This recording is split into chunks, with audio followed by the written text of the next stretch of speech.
Hi,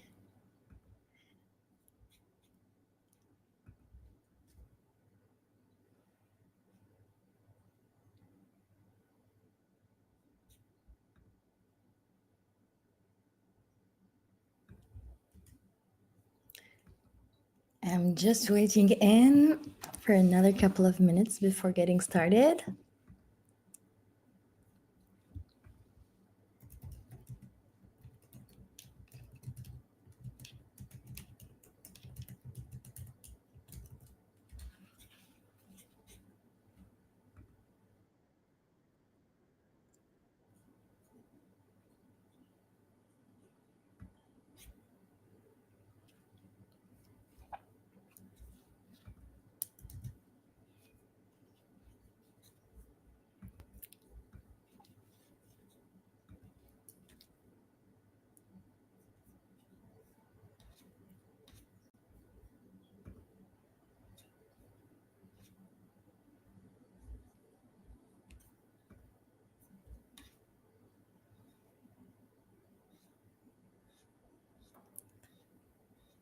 I'll wait a couple more minutes.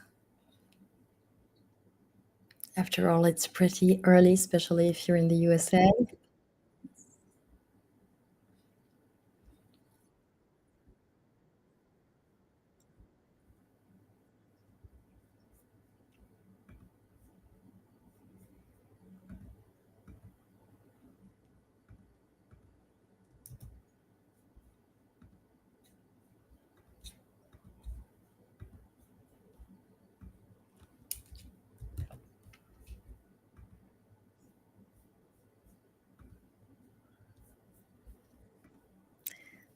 Okay, I think I will be starting now.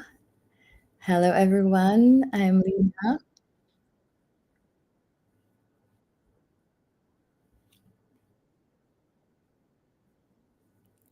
I'm really happy to be holding this first masterclass about energizing escape routines, especially tailored for the highly sensitive persons.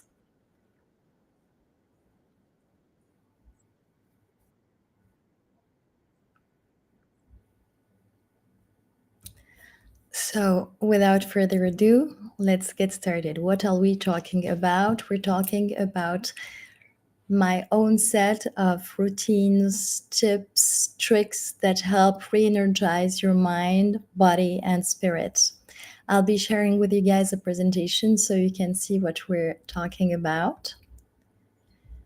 So, if you are ready, let me just go ahead and share my screen with you. Just a sec.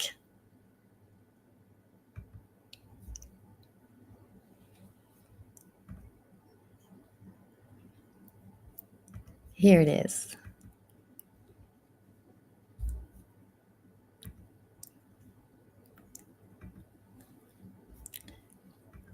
So, what's your biggest challenge as a highly sensitive person? Is it feeling overwhelmed? Is it having to go through depth of analysis no matter what decision you have to make? Or is it to recharge after several social encounters, client meetings, maybe icebreakers or brainstorming sessions with your team? Or is it merely just learning how to be working around your energy levels? It really differs for each and every one of us. I'm wondering if you guys, if you ever experimented feeling overwhelmed while trying to keep up in today's very fast business world, and yet finding time and energy and space to be able to recharge in order to not only honor your sensitive nature, but be able to function basically. Don't you wish if you had more time and energy at the end of the day to be able to enjoy the company of your loved ones instead of just basically collapsing on the couch? I know it's been a struggle of mine for a long, long time. And that's why I came up with this masterclass. I want to specify who it is specifically tailored for: hypersensitive entrepreneurs, business owners and or executives. We're easily triggered as hypersensitive people by either the sound, the lighting, the social interactions, the smells, sometimes even the fabric, whatever we touch. But when we are on top of that, working in highly competitive environments, whether as self employed entrepreneurs or business owners, or as leaders who have also the responsibility both to their managers and their teams, it can be pretty much overwhelming. And it can lead several of us to feeling burned out from constantly needing to be on these nonstop environments. And that's why it's so important to really know ourselves. I'll talk about it again a bit later. You know that as HSPs, we account for 15 to 20% of the overall population. But it's a spectrum. We can be tulips, which means that we're on the lower end of the scale of being a highly sensitive person. We can be dandelions, which means that we're highly sensitive, but with, I'd say, to an average level between among the scope of those 20% of the population. And then the orchids, the highest sensitive people. But the good news is, it's not necessarily a curse to be that sensitive. I mean, yes, it can be complicated for our entourage when they don't get it. It can be complicated for us when we don't know how to work around it. But once we discover the gems, we realize that being hypersensitive, yes, it can come up with pain or anxiety or stress, but it also can bring so much enjoyment in beauty, for art, for nature. So that's why it's so important to identify how to make the best of our nature. And that's why we need to recharge to be able to enjoy it properly. And who is this masterclass not for?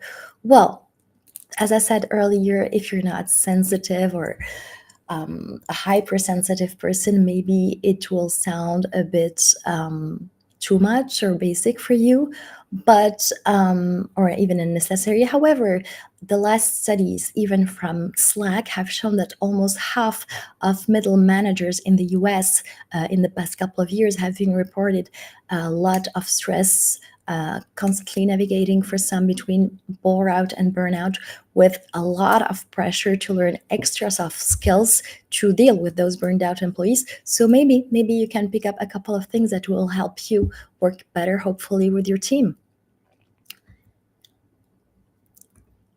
So let's start by talking about those recharge rituals I want to discuss with you.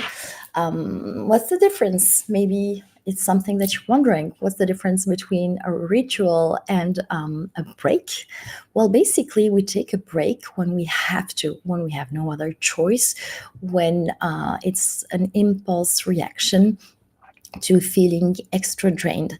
The idea behind a ritual is that it's something, a habit that we're going to design around our lives, specifically for us to prevent from collapse and needing a break. It's basically built in breaks around our energies, our day to day, and that's what's going to prevent us from being drained by morning, even after a weekend, or even when we come back from the holidays and we already have the mental burden of everything that is expecting us. That's why I want to tell you about those escape routines that can be completely worked around easily. It doesn't have to take a lot of time. What's important is that we have to make them aligned with our specific energy patterns. From one person to another, even among HSPs, we have different needs.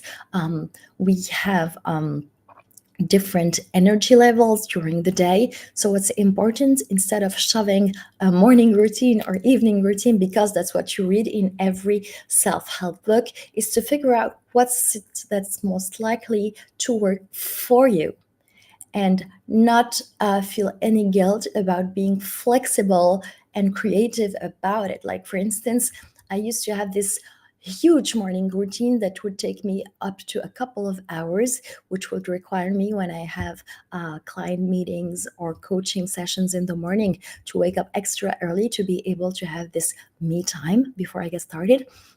And then talking with other HSPs, I've realized that some of them have their routines at lunch, some of them have them in the evening. And basically, what I did was that I chunk it into smaller microbites that I basically use around the day. Like I work around it like if it were Lego cubes. So, for instance, I need my meditation in the morning if I am to properly function, but ideal meditation time for me 20 to 30 minutes. What do I do if I start extra early? I take at least 5 to 10 minutes and I do breath work instead. And this way I still have time to feel grounded, and I will do and leave that longer meditation for winding down at the end of the day, either right before dinner or before I go to bed. What's important is that you have to try and think of yourself as you would be doing for a friend that you want to help. So the idea is not to be targeting the most perfect ways to be displaying those routines. No, the idea is to say, I need to recharge. How can I work around my schedule, my obligations, my energy levels to make it easy for me? That's the only way that you're going to keep up with those routines. And on top of making it easy, what's is going to fuel you to keep on doing that is to remember why you're doing it in the first place. Not because you have to, not because I have told you to, but maybe see it as an experiment that you can do to see if that helps. You need, of course, to be doing it for some time, maybe a couple of weeks before seeing the first results. It's like going to the gym. If you go and do an intense couple of hours session, you might just end up being extra sore and not be able to go back before a while if you hadn't been working out for a while. However, if you start by 30-minute sessions with maybe mild intensity workouts and you do it every day or every other day for a couple of weeks, then slowly, it's not that it's going to get easier, but you will be getting stronger. Well, it's the same rule that works with those rituals. You have to be experimenting one, two, three, whatever works for you. See how it gets you, where it gets you after a couple of weeks, and then decide if you want to keep it or not.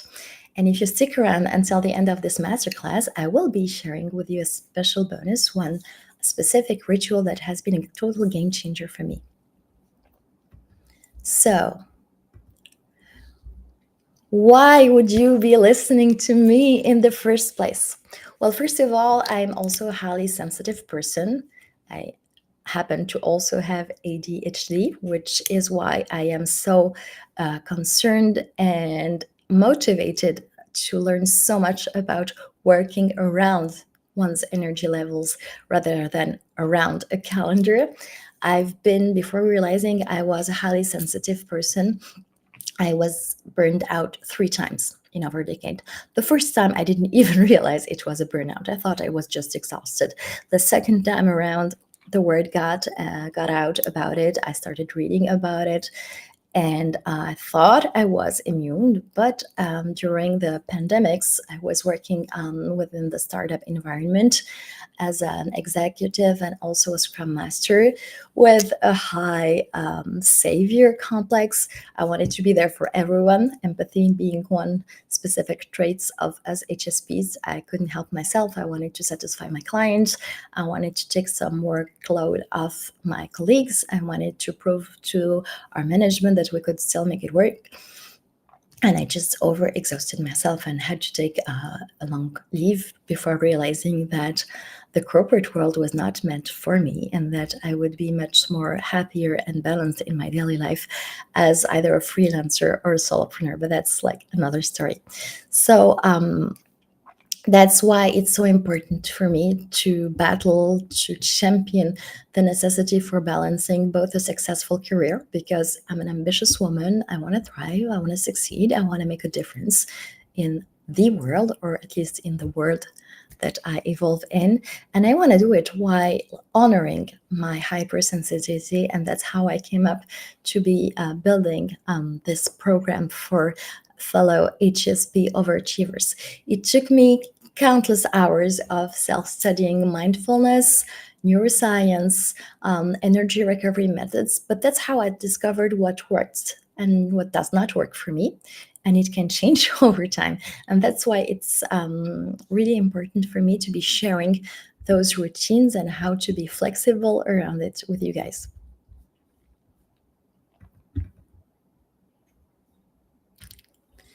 So, where do we start? Maybe by pointing out the number one mistake that we tend to do as highly sensitive people when wanting to take care of ourselves. We try to recharge and we want to do it while being still extra productive. So basically, instead of taking time out, we put extra things to do, and we do it without trying to understand our needs, our specific unique needs, and our triggers.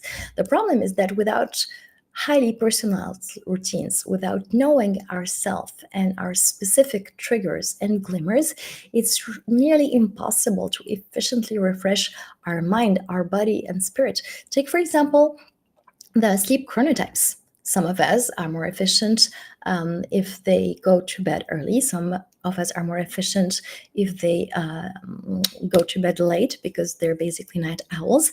And those sleep chronotypes tend to also have an impact on our energy levels and our best times to be focused and productive. So if you want to shove a morning routine at all costs because you've read that A-listers all wake up at 4 a.m., but your sleep chronotype requires that you sleep maybe 9 hours, you're just going to be extra stressed, extra tired, and way less focused and recharged in the first place. And that's why it's so important to figure out and honor what refreshes us as individuals. If it's not customized to our exact sensitivities, the constant state that we will be in will be a partial recharge, and that can lead to the opposite. That can lead to long-term health issues, chronic stress, exhaustion, anxiety, insomnia, migraines. So, are we doomed? No, the good news is that recharging effectively without needing to compromise is something absolutely possible once we understand our true nature and needs. That's why it's so of paramount importance to have designed these personalized escapes. It's like the best investment of time, money, energy that we can do for ourselves. That's what's going to help us ensure our long-term success. And I'm going to share with you guys exactly how to do that through a 3-step personalized routine strategy that I call recharge. The first step is recognize. So basically, like for everything, figuring it out who we are, what exactly drains us, what truly replenishes. It's going back to the first question that I've asked you in the beginning of this masterclass. What's our stressors and what it is at the opposite that can light us up? Otherwise, if we tend to ignore our sensitivities and try to do what our friends, our colleagues, our family members do without making it tailored to our specific needs as HSPs, we might create extra overwhelm, anxiety, and burnout because we're basically putting in more energy to recharge and we may end up being more drained.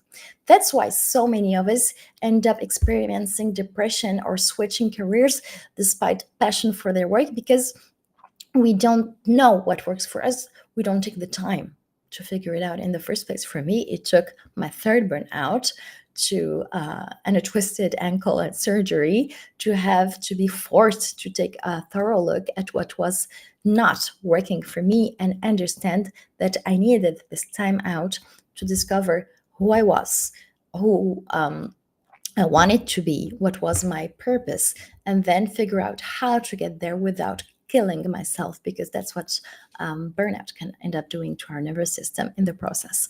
We deserve to feel completely energized, and there are easy ways to figure out what works for us. For example, have you ever tried swan journaling? So journaling is basically writing down your thoughts, your emotions, maybe what was weighing you down the whole day. Swan journaling is doing it with specific intention. You can do it, for instance, once a week. let's say Sunday night, to avoid feeling that Monday is blue. And it's basically working about writing, sorry, about what strengths that you have been identifying or pulling off in the past week. What weaknesses did you identify? What was something that like really was your kryptonite? What were your ambitions, your goals, what it is that you wanted to do, to achieve, or that you're looking to achieve in the upcoming week? And what do you need in order to do that in a peaceful state or a state of flow? Step two of this recharging program would be to customize. Now that you know who you are, how sensitive you are, it's time to be dramatically specific and customize the activities, the routines that work for you. And make sure to include both energizing and calming practices. Avoid the tendency to numb yourself out, basically. And the best way to do it is to experiment, to find what's the best duration, activity, environment, and mindset. Are you someone who needs to be sweating, literally, to feel better? That could mean a high intensity workout, that in the gym. That could mean going for a run outdoors. That could mean dancing like no one's watching, because usually no one is in the first place. Or do you need some grounding moments? Do you need to maybe set up a place with, I don't know, candles, books, something that's gonna soothe your nervous system? Or do you need just to be with people? Or do you need maybe to find your creative activity? Because as highly sensitive people, we're highly creative, but many of us tend to, ignore that side. And whether it is drawing, painting, crafts work, singing under the shower. We don't have to be famous about or put any outcome related to it, but basically, finding our creative outlets works wonders for our higher sensitivity. And then figure out when is the best time for us to be doing it.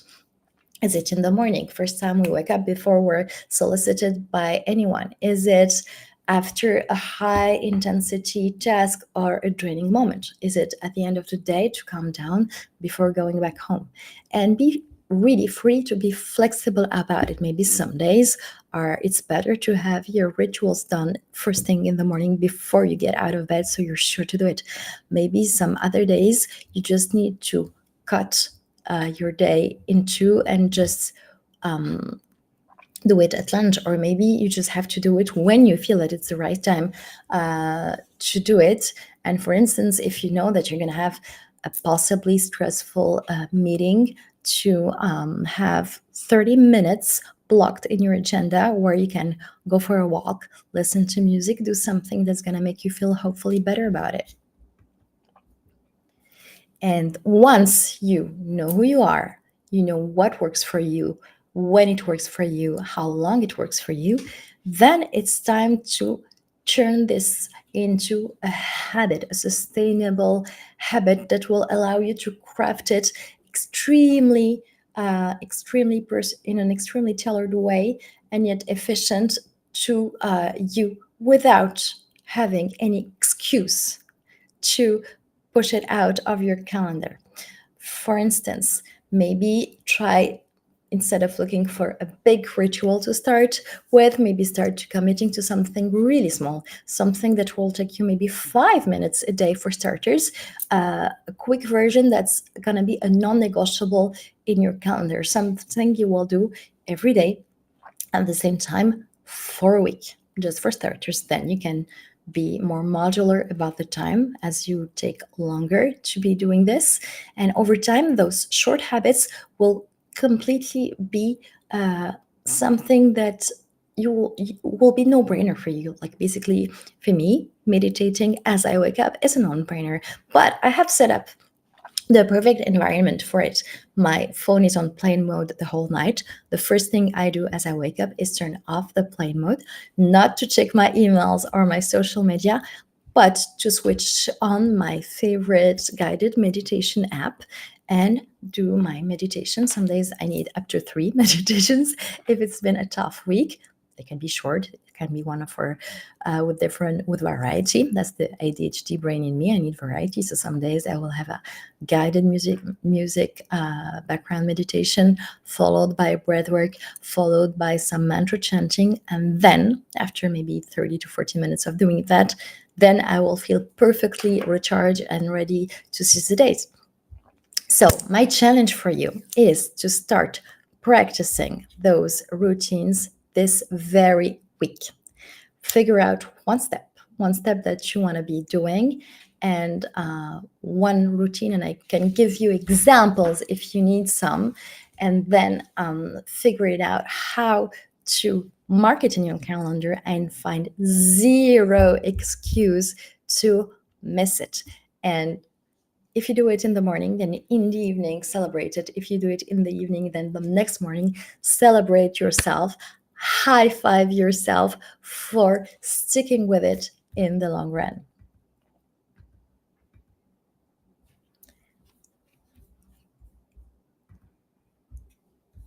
So, are you ready to figure out what it is that we're going to be walking around as a specific bonus? Any thoughts? Okay. Here goes nothing.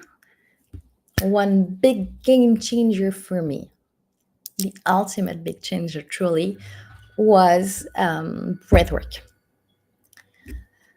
Why? Because even though there are some contraindications to be aware of, such as having your menstruations for some breathworks, being pregnant, having severe breathing conditions or severe mental health conditions, and the list can go on depending of the type of breathwork that you want to be doing.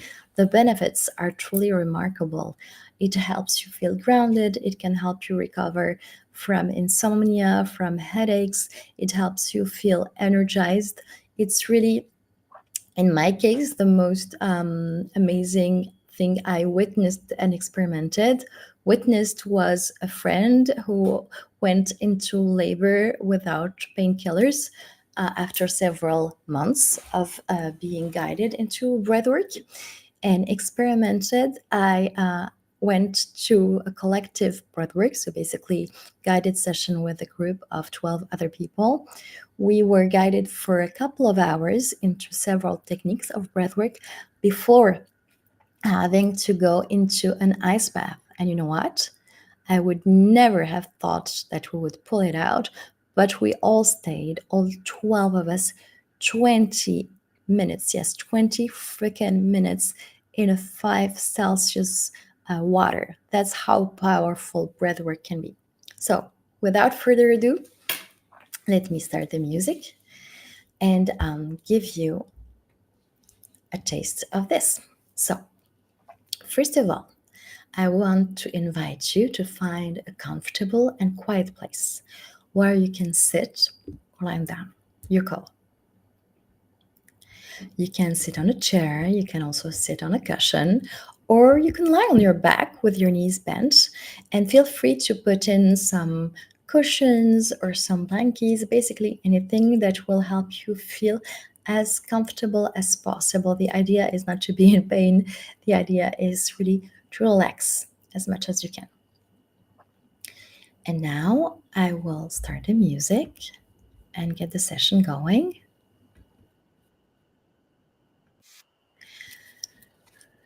So, either seated or lying down, I want you to place one hand on your heart and the other one on your belly. And I want you to breathe in slowly and deeply through your nose and feel your abdomen, that your belly rise. So, really focus on breathing into your abdomen, not your chest. And hold your breath. for a few seconds. 4, 3, 2, 1. Next, I want you to purse your lips as if you were about to blow a candle and exhale slowly through your mouth, feeling how your belly lowers as you exhale this way.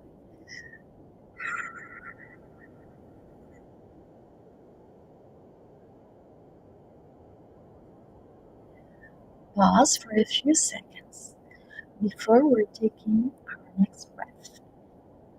Going to repeat this process for a few minutes and try as you can to gradually lengthen our inhales and make our exhales longer. Process as we move. So again, head, heart, hand on your belly, breathing, slow breath in, filling the belly out, hold, purse our lips, and slowly, slowly exhale through.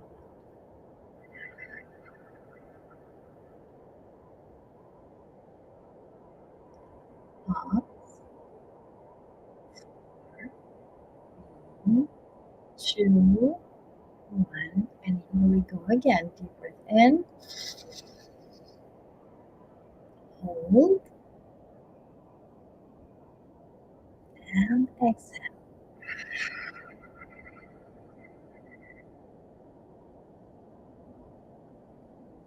One more time. Deep belly breath. Inhale with your nose. And close your eyes if you want to, but you don't.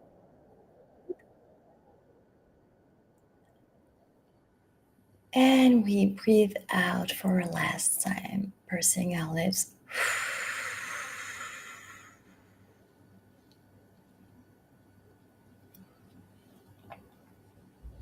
So this is an easy technique that you can use either in the morning before the crazy day starts or before having a meal so that you can eat mindfully, after a hectic encounter, or right before going to bed. So if you're curious to explore other ways that us highly sensitive leaders can drive impact while thriving in harmony with our innate abilities, I will be sharing with you the main steps of my 12 weeks program called Golden Synergy Blueprint. The idea is to help you take on a transformative journey to redefine being successful, and productive with resilience. The idea is that as highly sensitive entrepreneurs and purpose driven leaders, we mostly struggle with being overstimulated, a hard time saying no, setting those boundaries, too much empathy that we tend to mix with sympathy, and we want to solve everyone's problem. And it makes it harder and harder for us to be able to balance our values, our ideals, what's important to us, with practical business decision making. So, how I want to help out is through a three effortless um, phases or cornerstones, I'd like to call them, in my 12 weeks program. First, help you know yourself better, who you are as a highly sensitive person, who you are as a leader, who you are as an entrepreneur. Once you know yourself, you know what works for you, what doesn't work for you, what you need, what's your vision, what's your true why, what you want to get done, then we will work through grounding strategy to do it in a smarter way without having to overexert ourselves.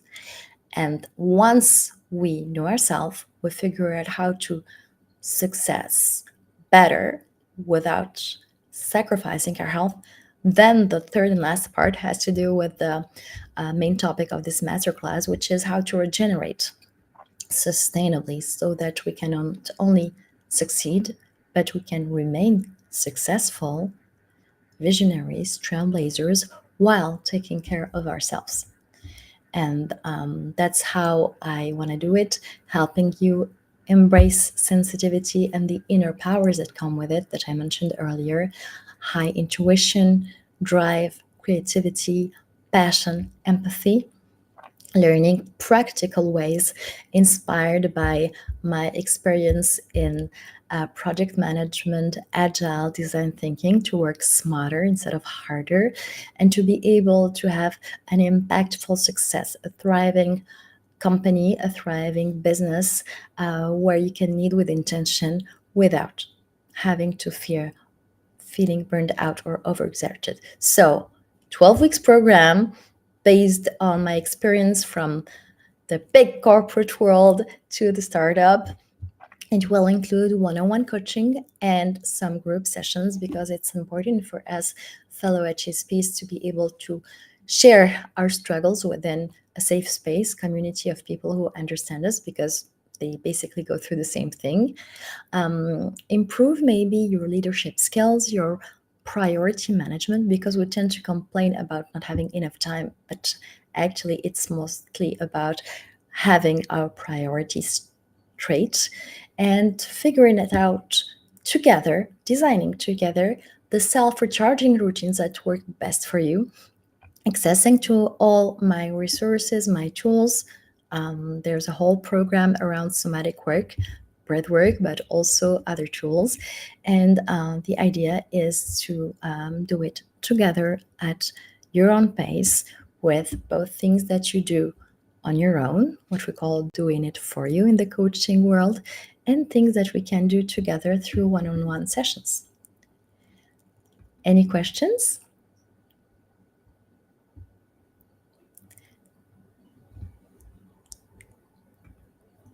Thank you so much for staying until the end. I hope this masterclass was useful to you. If you need the slides, I'll be happy to share them with you. I wish you a beautiful day. If it's morning for you, I guess in the US it is, and a beautiful and restful night if, like me, you're in East Asia. Let's catch up again soon. Bye.